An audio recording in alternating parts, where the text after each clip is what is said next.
So guys, I mean, wow, what a family. And you guys all work at Pratt. Yep. Yes. So tell us a little about this family tradition, Dad. Hi, well, my dad used to work at Pratt back in the 1930s in East Hartford, and he didn't spend that much time there. He spent probably a couple of years there, and he had a 4-digit clock number. And when I first got married, I didn't have that good a job. My dad mentioned, he said, I used to work at Pratt. Why don't you, try Pratt Whitney? So I went down to Syndicate, and I was hired. And I had no machining background, but Pratt at that time says, no problem, we'll train you. And I got hired the very same day I went down. And during my career, I spent almost 40 years there. I've been retired 3 years. I spent my first 9 years on the clock, and then I did 20 years of management, and then I got downsized when he started trying to do all that thing of cutting jobs and all that. And so I spent my last remaining 10 years back on the clock. And during that time, I was my oldest son, Skip, I got him in first back in 1989, I believe. Yeah, 89, right? Out of high school. Yep.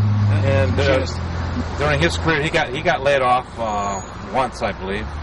And I was laid off twice back in the 70s. And then later on, I was fortunate enough to get my other two sons. Chip was the next one that got hired in the drum motor department in Middletown. And then later I got Russell into Middletown, and they both got laid off too. And then Chip got recalled back into East Hartford. And then from there he went to Cheshire. And Russ got laid off, and he lost his callback rights. But then went back to North Haven. Yep. And they closed North Haven, I got laid off again. And then a new hire back in Middletown 5 years ago. And now I'm in Cheshire. But sadly, he lost all his time from the previous. But it's been a good life, and Pratt always was good until the later management. They did a lot of really downright damage to the hardworking employees that built that company up.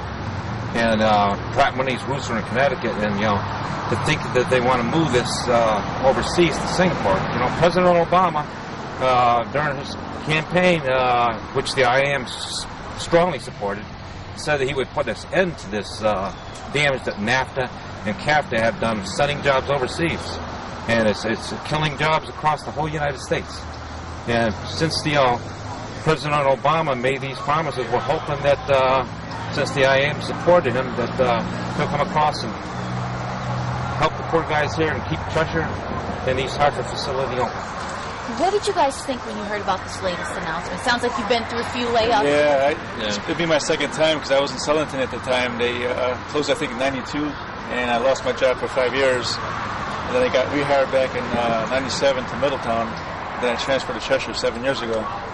But it's just like another nightmare all over again. It's just reliving that. And it's sad how you allow companies to lead the states to go to bigger profits and cheap labor. It's just, it's horrible. It's horrible. And I imagine it's been an emotional thing for your whole family. Oh, yeah. Now I got a family and my house. I'll probably be losing my house now if I lose the job. And so all that's on my plate now to figure out what I'm going to do next, So it's not just me to think about where the last time when I was laid off 2 other times, it was just, I was single and whatever. But now, family and everything else, so.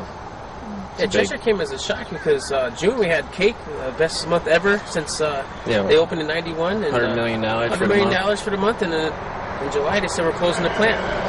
It didn't make any sense. No. And you guys, obviously working at Pratt has become a family tradition. Yeah, sure has, yeah. And when you guys sat down and heard about this decision, what are your discussions like around the table? It's a complete shock, first of all, when this first appeared, because I thought my boys had a secure future, being that Cheshire was in the spotlight for, it was like creating, a flagship for Pratt. Revenues, increased, revenues monthly, and the production and all their hard work that they have done has made that a very profitable plant. Another thing that Pratt used to do, which they've done away with, really is upsetting, is they used to have Christmas parties for the kids. And Harper Civic Center, yeah. When my guys were little, they would give nice gifts and all that. And then later on, they did away with a symphony on ice. It's just that they're chopping. They don't care about the guys that do all the hard work to make them profitable. It's all at the upper levels, corporate greed, and looking wherever they can cut corners. The lives that built this plant up.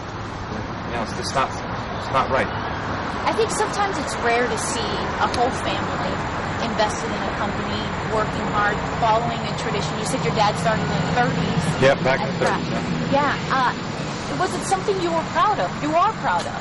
Yeah, I still am. I like my job, I like my work, I like doing jet engines and stuff, and I hopefully keep the tradition going.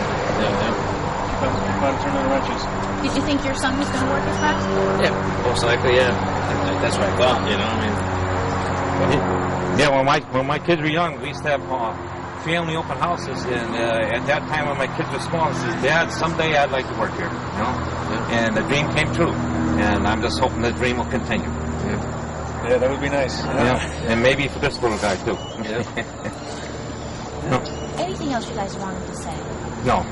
I just I thank you for your time to come down and listen to people's views, and I just hope that the Cheshire, if it goes to Obama, we need his help. We need his help. Thank you so much.